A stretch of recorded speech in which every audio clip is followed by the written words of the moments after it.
Welcome again बच्चों, स्वागत है आप सबका। और आज की इस वीडियो में हम डिस्कस करेंगे worksheet number 2 for class 7th। और ये बच्चों विज्ञान की वर्कशीट है आपकी, जो कि 16 सितंबर 2020 के लिए शेड्यूल की गई है शिक्षा निदेशालय की तरफ से। तो बच्चों इस वर्कशीट में हम समय की माप के बारे में पढ़ेंगे। समय के बारे में आप सब बच्चों को पता है, आप सब बच्चे घड़ी में समय देखना भी जानते हैं, तो उसी से रिलेटेड कुछ बातें हम यहाँ पर जानेंगे। रवि एक लंबे अंतराल के बाद अपने विद्यालय में जाने के लिए तैयार हो रहा था। उसकी नज़र बार बार दीवार घड़ी पर जा रही थी। कहाँ जा रही थी? दीवार घड़ी पर, क्योंकि वो विद्यालय के लिए तैयार हो रहा था। तो यहाँ पर प्रश्न है बच्चों कि रवि दीवार घड़ी में बार बार क्या देख रहा था। तो सभी बच्चे लिख सकते हैं, रवि जो है बार बार क्या देख रहा था? समय देख रहा था। ठीक है, अब देखिए रवि और किस तरह से समय का पता लगा सकता था। तो रवि जो है वो घड़ी के अलावा मोबाइल का प्रयोग कर सकता है। ठीक है ना, मोबाइल का प्रयोग वो जो है समय देखने के लिए कर सकता है। और भी आप लिख सकते हो कि वो जो वॉच होती है हाथ पर बांधने वाली, यानी कलाई घड़ी जिसको हम कहेंगे, उसका प्रयोग भी कर सकता है, कलाई घड़ी। ठीक है, लेकिन पहले के समय में बच्चों जो घड़ी का प्रयोग किया जाता था वो कैसे देखते थे समय? वो जैसे सूरज जब निकलता था तो उसके अंदाज़ा जो है लगाते थे, लेकिन ये एक्यूरेट टाइम नहीं बताता है सूरज, इसलिए जो विद्यालय में जाने का समय है वो सूरज से पता नहीं लगेगा। ठीक, तो कलाई घड़ी है, मोबाइल घड़ी है, या जो मेज़ पर रखने वाली मेज़ घड़ी है, ठीक है, वो सब यूज़ कर सकता है रवि। एग्जाम्पल जो है आप यहाँ पर लिख सकते हो। नेक्स्ट क्या है? प्रकृति में बहुत सी घटनाएं निश्चित अंतराल के पश्चात स्वयं दोहराती हैं। उदाहरण के लिए जैसे एक दिन, एक माह और एक साल सभी समय के निश्चित अंतराल को दर्शाते हैं। ठीक है, तो देखिए यहाँ पर फिर से कुछ क्वेश्चन दिए गए हैं।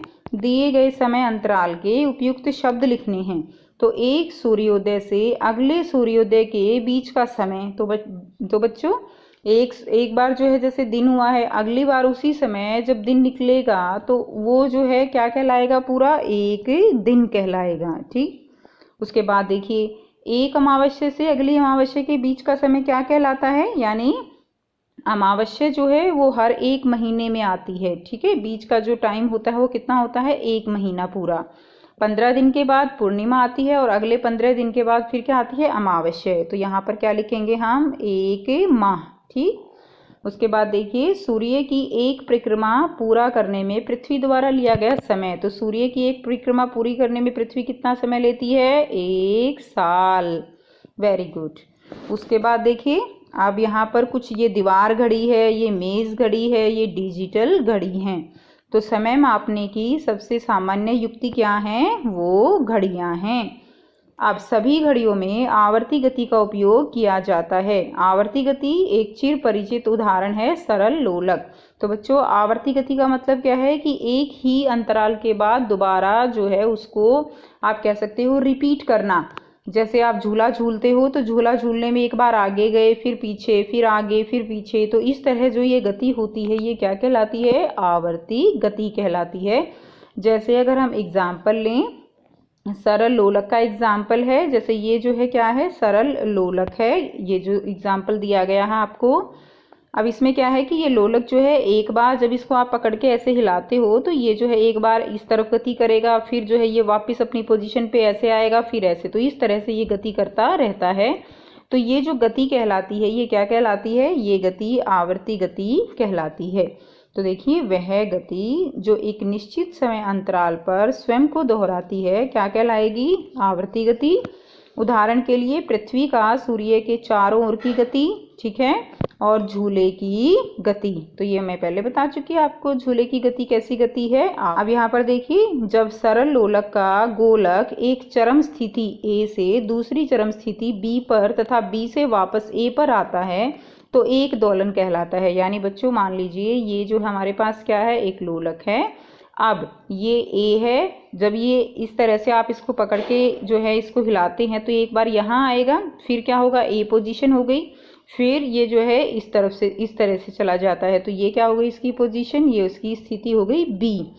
अब ए से बी पर जाता है, बी से फिर वापिस ए पर आता है, तो इस तरह ये गति करता रहता है और ए से बी पर जाने में और बी से वापस जो है ए पर आने में, ये क्या कहलाता है बच्चों? एक दोलन कहलाता है। ठीक है।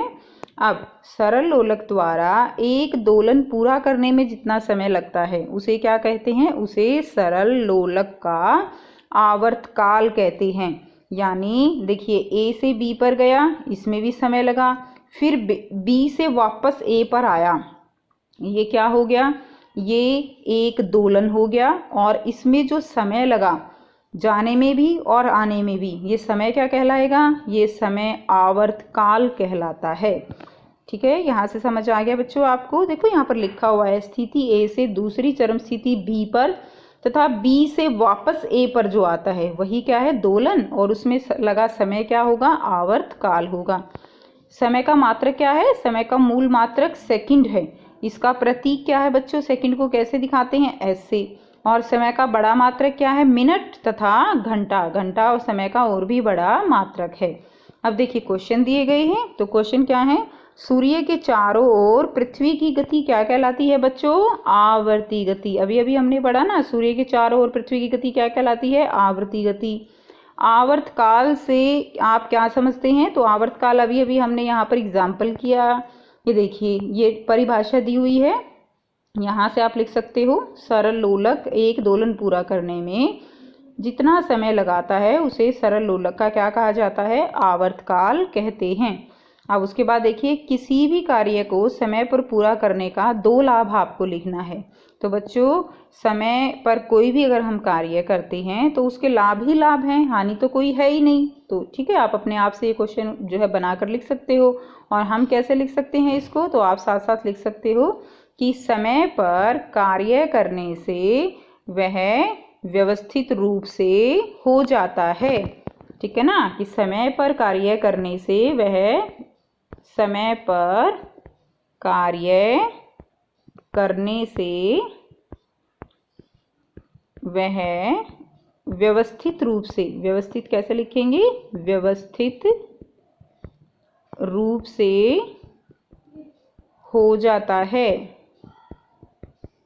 ठीक है, व्यवस्थित रूप से हो जाता है।